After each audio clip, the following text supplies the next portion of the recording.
అయోధ్యలో బాలరాముడి ప్రాణ ప్రతిష్టకు మరికొద్ది గంటలు మాత్రమే ఉంది. దేశవ్యాప్తంగా వివిఐపీలు వస్తున్నారు. ప్రధానమంత్రి మోడీ, దేశ ప్రధాని మంత్రి మోడీ యజమాని హోదాలో ఇక్కడ ప్రాణ ప్రతిష్ట కార్యక్రమంలో పాల్గొబోతున్నారు. అంత్యస్థాయిలో తెలుగు రాష్ట్రాల నుంచి కూడా వివిఐపీలు కూడా అంతా వస్తున్నటువంటి పరిస్థితి. అయితే మనకు తెలుగు వారికి రాముడు అంటే ఎన్టీఆర్, ఆ తర్వాత తరానికి తెలిసినటువంటి రాముడు, వెంకటేశ్వర స్వామి, శ్రీకృష్ణుడు ఎవరంటే అందాల నటుడు సుమన్. అయోధ్య వీధుల్లో మన తెలుగు రాముడు, ఈ కాలం ఈ తరానికి తెలిసినటువంటి రాముడు ఇక్కడ ఉన్నారు, మనతో మాట్లాడడానికి సిద్ధంగా ఉన్నారు. ఎప్పుడైనా అనిపించిందా ఇట్లా అయోధ్య వీధుల్లో మీరు తిరుగుతానని, మనం కలుస్తామని? ఇక్కడ రామజన్మ భూమికి సంబంధించి మీరు ఎంత ఎగ్జైటింగ్ గా ఉన్నారు? జై శ్రీరామ్. జై శ్రీరామ్. జీవితంలో అంటే నేను ముందు నటుడు అవుతా అని చెప్పి నేను అనుకోలేదండి. ఆ భగవంతుడే నన్ను ఒక నటుడుగా, ఎందుకంటే ఒక యాక్టర్ అవ్వాలంటే మీకు అందరికీ తెలుసు అసలు చాలా ఇన్ఫ్లుయెన్స్ కావాలి. సరే, ఇన్ఫ్లుయెన్స్ పక్కన పెడితే ముందు నటన అనేది ముందు తెలియాలి. అలాంటిది ఏమీ నాకు తెలీదు. మరి 77లో చెన్నైలో, తమిళనాడులో నన్ను డైరెక్ట్గా ఒక హీరోగా మరి తమిళనాడు వాళ్ళు స్వీకరించి నన్ను ఒక హీరో చేశారు. దాని తర్వాత ఇంకా తమిళ్ ఫీల్డ్లోనే ఉంటామో అని అనుకున్న ఒక విషయంలో అనుకోకుండా నాకు తెలుగులో ఒక ఛాన్స్ రావడం, మా మిత్రుడు భానుచందర్ తీసుకొచ్చి తమారెడ్డి భరద్వాజ గారికి, రేలింగ నరసింహరావు గారికి పరిచయం చేసి తెలుగు సినిమాలు ఇద్దరు కిలాడులతో స్టార్ట్ చేసి ఇంకా అలా తెలుగులో వచ్చింది. దాని తర్వాత కన్నడ, మలయాళం. మీ సినీ పరిశ్రమ ఎంట్రీ అంతా మాకు తెలుసు. మీరు ఒక అందాల నటుడుగా తెలుసు టాలీవుడ్ లో ఇది. కానీ వివాదాలను మిమ్మల్ని మాయం చేసిండేది రాముని రూపమా, వెంకటేశ్వరుని రూపమా, శ్రీకృష్ణుని రూపమా? అంటే నేను అదే చెప్తున్నానండి, ఏమీ తెలియనివాడు, నటన తెలియనివాడు, సినిమా ఇండస్ట్రీలో ఎటువంటి ఒక రిలేషన్ కానీ లేకపోతే ఒక మిత్రుడు కానీ ఏమీ తెలియని వాడికి మరి ఆ భగవంతుడు ఏంటంటే అసలు తీసుకొచ్చేసి ఒక అవకాశం ఇచ్చి ముందు నటుడుగా చేసి, అసలు యాక్టింగ్ తెలియని వాడికి తర్వాత యాక్టింగ్లో అవార్డ్స్ రావడం, తర్వాత వివిధ భాషల్లో చేయడం, అన్నీ దేవుడిదే చెప్పు. అంటే మా తల్లిదండ్రులు ఆశీర్వాదాలతో ఆ భగవంతుడు కరుణించి నన్ను ఇంతవాడు 46 సంవత్సరాలు సినిమా ఇండస్ట్రీకి వచ్చి ఈరోజు 100 సినిమాలు తెలుగులో పూర్తి చేసి, తమిళ్, కన్నడ సినిమాలు 50 సినిమాలు చేసి మొత్తం 708 సినిమాల వరకు ఇప్పుడు 10 భాషల్లో చేస్తానంటే అది ఆ దేవుడు అనుగ్రహమే. హీరో సుమన్ రాముణ్ణి ఎంతవరకు నమ్ముతాడు? ఈ రోజు ఈ అయోధ్య గడ్డపైన మనం నడుస్తున్నాం, అయోధ్య వీధుల్లో నడక ఎలా ఉంది?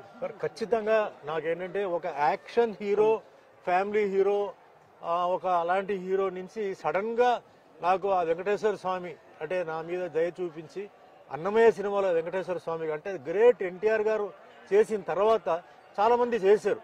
అయితే నాకు అది రావడం, ఆ Annamayya cinema director K Raghavendra గారు నాకు ఆ అవకాశం ఇవ్వడం, అలాగే హీరో నాగార్జున గారు, ప్రొడ్యూసర్ దొరసామరాజు గారు, పాపం ఇప్పుడు లేరు ఆయన. నేనేదో అంటే ఎందుకో తెలీదు, ముందు వద్దు నేను ఫీల్ అయితే మరి ఆ భగవంతుడు బలవంతంగా ఆ సినిమా నాతో చేయించి, అసలు president of India Shankar Dayal Sharma గారు చూసి నా పక్కనే ఆయన కూర్చొని సినిమా చూసే భాగ్యం ఆ భగవంతుడు ఇచ్చారు. దీని తర్వాత ఇంకా భగవంతుడు ఉన్నారా లేరా దీనికి ఇంకా నాకు ఏం చెప్పాలి. శ్రీరామదాస్ గురించి మళ్ళీ మాట్లాడదాం. ఇప్పుడు అయోధ్యలో ఉన్నాం. ప్రతి ఒక్క భారతీయుడి కళ అయోధ్య రామ జన్మభూమి. ఈ కార్యక్రమంలో రేపు మరికొద్ది గంటల్లో మీరు కూడా హాజరు కాబోతున్నారు. ఎలా అనిపిస్తుంది? పేపర్లు చదువుతారు, సినిమా నటులు మొత్తం పొలిటికల్ గా ఫాలో అవుతారు, ఆ తర్వాత జరుగుతున్నటువంటి డెవలప్మెంట్స్ అన్ని కూడా అబ్జర్వ్ చేస్తారు. ఎలా ఫీల్ అవుతున్నారు? ఈ రామ జన్మభూమి జరుగుతుంది, అయోధ్య రామాలయంలో రాముని ప్రతిష్ట అనుకున్నారా? ఎంతో మంది ప్రధానమంత్రులు వచ్చారు, ఎంతో మంది ఏదేదో ఒక అంటే స్టేట్మెంట్ ఇచ్చారు, అంటే భారతదేశం గురించి ఏమేమో చేద్దాం అది అన్నారు. కానీ మరి ఈ ఒక్క విషయంలో నిజంగా ప్రధానమంత్రి గారు నరేంద్ర మోడీ గారికి నేను నమస్కరిస్తున్నాను. ఎందుకంటే ప్రతి హిందూ అసలు ఈ విషయం మటుకు మర్చిపోకూడదు. ఎన్నో ఎలక్షన్స్కి ఏంటంటే మేము అది చేస్తాం, ఇది చేస్తాం, అది చేస్తాం అని చెప్పారు తప్ప ఈ ఒక సమస్య, ఈ విషయాన్ని కూర్చొని నేను చెయ్యాలి, if there is a will there is a way అంటారు. అది మన మోడీ గారు కూర్చొని ఆయన గట్టిగా ప్రయత్నం చేసి మరి వాళ్ళకు కూడా ఏంటంటే ఎటువంటి ఇబ్బంది ఇవ్వకుండా వాళ్ళకు కూడా న్యాయం చేసి మన భారతీయులు, ముఖ్యంగా మన హిందువులు అందరికీ అసలు ఎప్పటి నుంచో ఈ ఒక డిస్కషన్ గురించి ఒక క్లారిటీ ఇచ్చిన నరేంద్ర మోడీ గారిని మనం మర్చిపోకూడదు. మన భారతదేశానికి, ప్రపంచం మొత్తం ఏంటంటే భారతదేశానికి రేపు ఈ అయోధ్య మందిరం అనేది ఒక పెద్ద ల్యాండ్ మార్క్ అవబోతుంది, పెద్ద టూరిస్ట్ స్పాట్ అవుతుంది. ఇది అసలు ప్రపంచంలోనే అంటే ఏంటంటే ఇంత అద్భుతమైన ఒక గుడి అంటే దీనికి చేయడానికి అంటే మొత్తం భారతదేశం కాశ్మీర్ టు కన్యాకుమారి వరకు అందరూ దీంట్లో ఏంటంటే వాళ్ళ కాంట్రిబ్యూషన్స్ వాళ్ళు ఇచ్చారు. అసలు ఈ ఒక్క మందిరాన్ని అసలు అది ఉన్నత స్థాయికి తీసుకెళ్లి దాన్ని అద్భుతంగా అంటే వరల్డ్ లోనే ఇది ఒక ఫేమస్ టెంపుల్ అవ్వాలని చెప్పి చేశారు. వాళ్ళందరికీ నేను తల వంచి నేను నమస్కారం పెడతాను. బాలరాముడి విగ్రహం నల్ల శిలతో కృష్ణశిలతో ఉన్నటువంటి విగ్రహం బయటకు వచ్చింది, చూసారా? అంటే ఫోటోలు అవన్నీ చూసారా? ఎలా అనిపించింది? ఎందుకంటే చాలా అంటే ఇది ముఖ్యంగా కర్ణాటక నుంచి ఎవరో మైసూర్ నుంచి చేశారు. మా కర్ణాటక కాదు, అందరూ మా భారతీయులు అందరూ ఒకటే. అంటే అది అదే అంటే కాదు, ఆ అదృష్టం ఆయనకు వచ్చింది. చూడండి, దేవుడి విషయంలో ఇప్పుడు నేను దేవుడి పాత్ర చేస్తున్నాను అంటే ఆ అదృష్టం ఎంతో మంది ఉన్నారు. నాకన్నా అందమైన వాళ్ళు ఉన్నారు, నాకన్నా మంచి టాలెంట్ ఉన్న వాళ్ళు అందరూ ఉన్నారు. అయినా ఆ ఒక అవకాశం నాకు రావడం మరి రాములు వారు ఆశీర్వాదం ఉండబట్టే నాకు అది వచ్చింది. అసలు రామారావు గారు ఎలా చేశారో నాకు తెలియదు, కానీ ఆయన్ని ఫాలో చేసుకొని ఆ రూపం కానీ అసలు ఇది కానీ నేను అలా చేయడం జరిగింది. ప్రజలందరికీ నచ్చింది, ముఖ్యంగా అన్ని సన్నివేశాలన్నీ నచ్చింది. సో అట్లా నాకేంటంటే రాములు వారు ఆశీర్వాదం ఎట్లా వెంకటేశ్వర స్వామిది ఉందో రాముల వారి ఆశీర్వాదం ఉండబట్టే ఈ రోజు నేను ఇక్కడికి వచ్చాను. అంటే నేను ఇక్కడికి రావడానికి ముందుగా నాకు మెయిన్ గా హెల్ప్ చేసింది నా మిత్రుడు తిరుమల బ్యాంక్ చైర్మన్ చంద్రశేఖర్ గారు. మొత్తం ఆయనే అంటే టికెట్లు బుక్ చేసి మీరు రావాలి రావాలని చెప్పి పాప అన్ని చేశారు. మనసులో మట్టికి నేను ఒకటే అనుకున్నాను, రావాలని తలరాత్రిలో రాసి ఉంటేనే అది రావడానికి అవుతుందా లేదా, మధ్యలో ఎటువంటి ఏదైనా ఇబ్బంది వస్తుందా చెప్పి అనుకున్నాను. కానీ ఆ రాములు వారు ఆశీర్వాదంతో ఈ రోజు నేను ఇక్కడ ఉన్నానంటే అది ముఖ్యంగా మన చంద్రశేఖర్ గారు, అలాగే మిత్రుడు హరి గారు, శ్రీనివాస్ గారు అందరూ వచ్చారు. మేము అంటే ఎందుకు చెప్తానంటే చూడండి, ప్రపంచంలో ఎంతమంది ఉన్నారు, మనం ఎందుకు కొందరిని కలుస్తా ఉంటే దానికి ఒక అర్థం ఉంది. There is a meaning in meeting some people. ఊరికే it is not an accident or incident. That is what I'm saying. మీరు అయోధ్యకు కూడా వచ్చారు ఫస్ట్ టైం. ఇక్కడ ప్రాచీన శ్రీ రాజద్వార మందిర్ అయోధ్య. ఇది గతంలో ఇక్కడ ఉన్నటువంటి రాజులు కానీ వారంతా కూడా ఇక్కడ ఉన్నప్పుడు రామ మందిరానికి వెళ్ళి మళ్ళా తర్వాత ఇక్కడ దర్శనం చేసుకోవడానికి చాలా పాపులర్ అయినటువంటి. ఇప్పుడు మనం అయోధ్య వీధుల్లో నడుస్తున్నాం. ఈరోజు సుమన్ ఎప్పుడైనా కానీ రాముని పాత్ర పోషించినటువంటి సుమన్ రామదాసులు ఇప్పుడు అయోధ్య నడుస్తుంది అంటే మొత్తం అన్ని రామదాస్ సినిమాలో పాటలే వస్తున్నాడు, అంతా రామమయం అంతా రామమయం. మీరు ఎప్పుడైనా కలగన్నారా అయోధ్యలో పార్టిసిపేట్ అవుతాను అని? అస్సలు నేను 100% నేను కళలో కూడా అయోధ్య గుడి గురించి చూస్తున్నాం వింటున్నాం, కానీ నేను కళలో కూడా నేను అయోధ్యకు వస్తున్నాను. ఈ అయోధ్య ఈ రామ మందిరం అదే ఈ ప్రతిష్ట దీన్ని నేను అవకాశం వస్తే అనుకోలేదు. భగవంతుడు శ్రీరాములు వారు ఏంటంటే మా మిత్రుడు చంద్రశేఖర్కి ఆ ఆర్డర్ ఇచ్చి నువ్వు చూసుకోరా అని చెప్పేసి ఆయన్ని పంపించి ఈ రోజు నేను లాస్ట్ వరకు ఈ రోజు ఏం జరిగినా లాస్ట్ వరకు ఏంటంటే ఆ రాములు వారు ఒక సైడ్ అయితే నాకు నా మిత్రుడు చంద్రశేఖర్ గారు నాకు ఒక రాములు ఆయనే అసలు వచ్చి నాకు హనుమంతు గారు లాగా వచ్చి ఆయన నన్ను తీసుకొచ్చినట్టు నేను ఫీల్ అవుతున్నాను.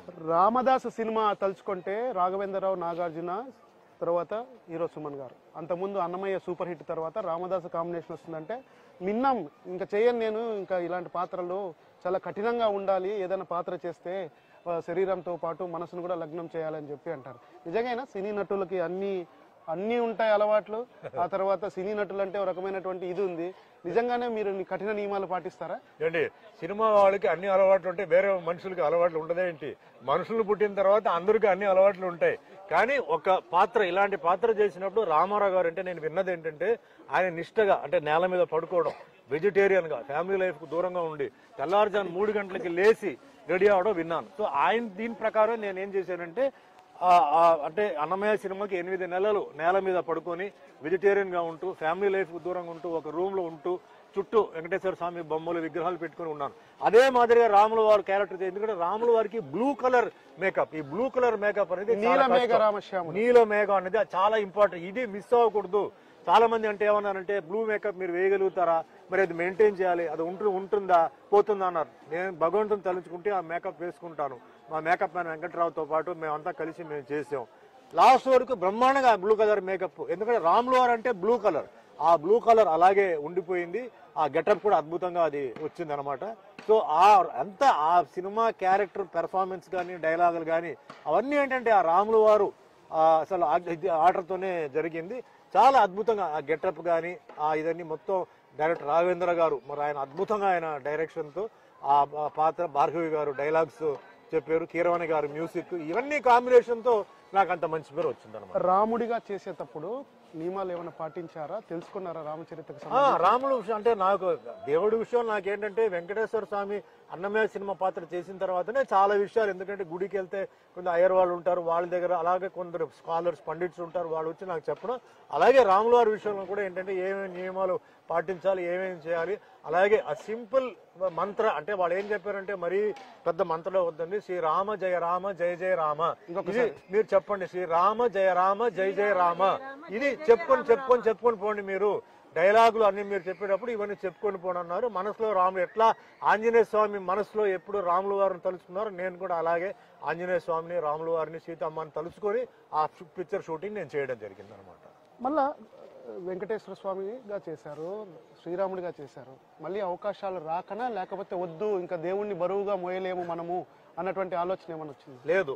దాని తర్వాత శ్రీ సత్యనారాయణ స్వామి సినిమాలో సత్యనారాయణ వ్రతం అంటే ఏంటి, సత్యనారాయణ వ్రతం ఎందుకు చేయాలి, అసలు డబ్బున్న వాళ్ళే చేయగలుగుతారా, పేదవాళ్ళు చేయలేడు అని చెప్పి దానికి క్లారిఫై ఇచ్చి దాంట్లో 7 కథలు వస్తాయి. అంటే మనుషులు ఏంటంటే అన్ని రకమైన ఒక ఫీలింగ్స్ ఉంటాయి, వాటి గురించి చెప్పాను.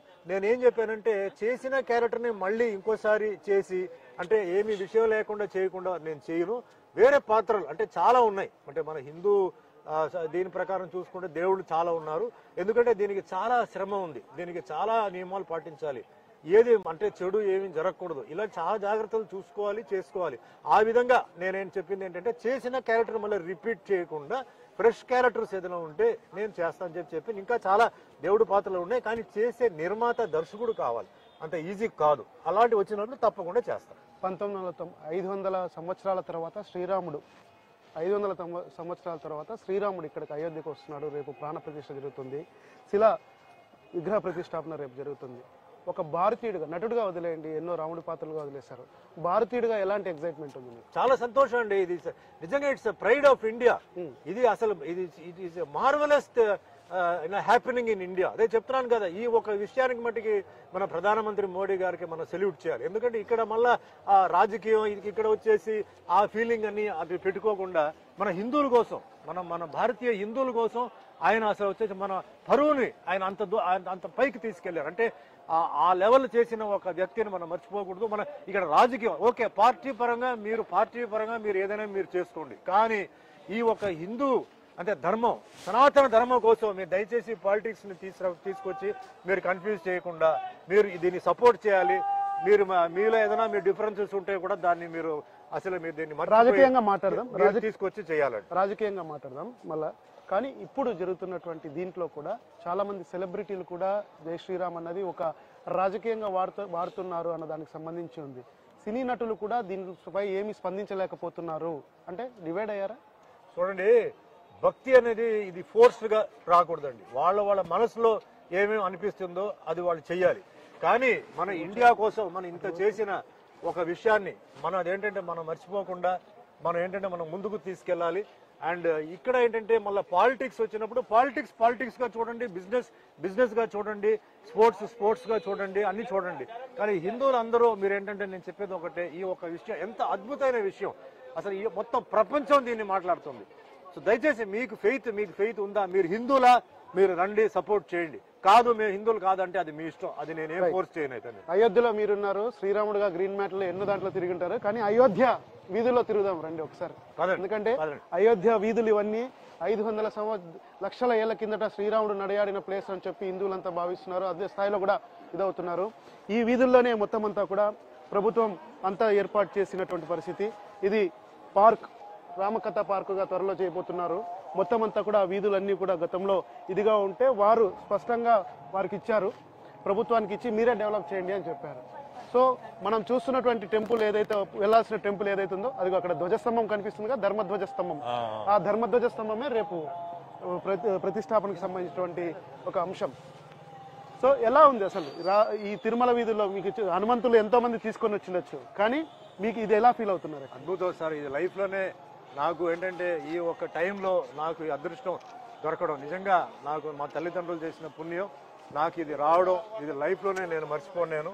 ఎందుకంటే ఇంత అద్భుతమైన ఒక విషయం అయోధ్యలో వచ్చేసి ఈ ఒక టెంపుల్ ప్రారంభోత్సవంలో పాల్గొనడం, ఇది నిజంగా అసలు కలవా నిజం నాకు అర్థం కావట్లేదు. అదృష్టం ఉంది కాబట్టి నేను ఇది ఇంకోటి కూడా చెప్తాను, ఇక్కడ అందరూ రావాలనుకుంటారు కానీ కుదరదు. పెద్ద పెద్ద వాళ్ళు రావాలనుకుంటారు, కుదరదు. ఎవరికి తలరాత్లో రాసి ఉందో, ఎవరికి ఆ భగవంతుడు ఆ పర్మిషన్ ఇస్తారో వాళ్ళకే అవుతుంది, వాళ్ళకే సాధ్యం. ఇక్కడ డబ్బు, కోటీశ్వరులు లాంటివి కాదు. ఎవరి మనసు రాముల వారికి ఉందో అసలు వాళ్ళే రాగలుగుతారు కదా, తప్ప మిగతా అన్ని రాలేరు. సో నమ్మండి, అసలు రండి, శ్రీరాములు గారు ఆశీర్వాదాలు తీసుకోండి. అందరూ బాగుండాలి, అందరూ సంతోషంగా ఉండాలి. ఇక్కడ మళ్ళీ ఇంకోటి చెప్తాను, మన భారతీయులు అందరూ సంతోషంగా ఉండాలి. వాళ్ళు ఉండాలి, వీళ్ళు ఉండకూడదని చెప్పి నేను చెప్పట్లేదు. అందుకే చెప్తున్నాను, ఆల్ పొలిటీషియన్స్ ప్లీజ్, ఇది మన భారతదేశానికే ఇది ఒక గర్వకరమైన విషయం. మీ పొలిటికల్ ఫీలింగ్స్ మీరు పెట్టుకోండి, నేను వద్దని చెప్పట్లా. బట్ ఈ ఒక్క టెంపుల్ విషయంలో మట్టికి అవన్నీ మీరు డైల్యూట్ చేసి వచ్చి ఈ ప్రోగ్రామ్ మీరు సక్సెస్ చేయాలి. రాముల వారి ఆశీర్వాదం తీసుకోండి. తెలుగు ప్రజలకు, ముఖ్యంగా తెలుగు రాష్ట్రాల ప్రజలకు కావచ్చు, మీరు దక్షిణాది నటుడుగా ఈ యొక్క అయోధ్య సంబంధించి ఏం చెప్తారు? తెలుగు ప్రజలకి అదే మాదిరిగా మన భారతదేశంలో ఉన్న ప్రజలందరికీ, ముఖ్యంగా హిందూ ప్రజలకు నేను చెప్తున్నాను, ఇది అసలు ఎంత పెద్ద ఒక విషయం అంటే లైఫ్లో చాలా మంది అనుకోవచ్చు ఏముందిలే ఏదో చేశారండి. కానీ ఇక్కడ వచ్చి మీరు చూడండి ఎలాంటి చోటు ఇది, ఇప్పుడు ఎలా అయిపోయింది, రేపు భవిష్యత్తు ఎలా ఉంటుంది. ఇప్పటికే చాలా మార్పు వచ్చేసింది. అసలు ఆ రాముల వారి గుడికి వాళ్ళు ఎంతో మంది, అంటే మళ్ళీ చెప్తున్నాను కదా, మొత్తం దేశం నుంచి వచ్చిన్నారు చాలా మంది. వాళ్ళందరూ వాళ్ళ కాంట్రిబ్యూషన్స్ ఇచ్చున్నారు. వాళ్ళందరూ మనం మర్చిపోకూడదు. పేరున వాళ్ళందరికీ నేను మనస్ఫూర్తిగా నేను ధన్యవాదాలు చెప్తున్నాను. అండ్ ఈ ఒక టెంపుల్ రేపు ఫ్యూచర్లో జన్మకి ఏంటంటే ఈ టెంపుల్ ఏంటంటే ఒక అద్భుతమైన ఒక టెంపుల్, ప్రపంచంలోనే one of the land marks of India అంటే అయోధ్య టెంపుల్ అవబోతుంది. సో మళ్ళీ నేను ప్రైమ్ మినిస్టర్ నరేంద్ర మోడీ గారికి ధన్యవాదాలు చెప్తున్నాను అన్నమాట. అయోధ్య సినీ రాముడు, అయోధ్య దేవాలయంలో సినీ రాముడు ఈరోజు సుమన్ యొక్క కోదండ రాముడిపై తనకున్నటువంటి భక్తిని కావచ్చు, తనకున్నటువంటి ఆనందాన్ని కూడా వ్యక్తపరుస్తున్నటువంటి పరిస్థితి. ఆయన దేవాలయం చూడడానికి వచ్చారు, తర్వాత రామదర్శనానికి మరి కాసేపట్లో కూడా వెళ్తున్నటువంటి పరిస్థితి ఉంది. తెలుగు ప్రజలందరూ కూడా అయోధ్య సందర్శించాలని చెప్తున్నారు. సినీ నటుడుగా రాముడి వేషం వేసినా కానీ నియమాలు పాటించడంలో మాత్రం ఒక మనిషిగానే తాము పాటిస్తున్నామని చెప్పి కూడా ఆయన తన యొక్క ఆనందాన్ని, భావోద్వేగాన్ని చెప్తున్నారు. ఇక్కడికి అయోధ్యలో ఉండడం, అయోధ్యకు రావడం పూర్వజన్మ సుకృతమని, కేవలం తన పేరు ఇక్కడ రాసి పెట్టి ఉంది కనుకనే తనకు కూడా దర్శన భాగ్యం కలుగుతోంది అని చెప్పి కూడా ఆయన చెప్తున్నారు. అయోధ్య నుంచి కెమెరామ్యాన్ విశ్వపాల్తో దినకర్, NTV.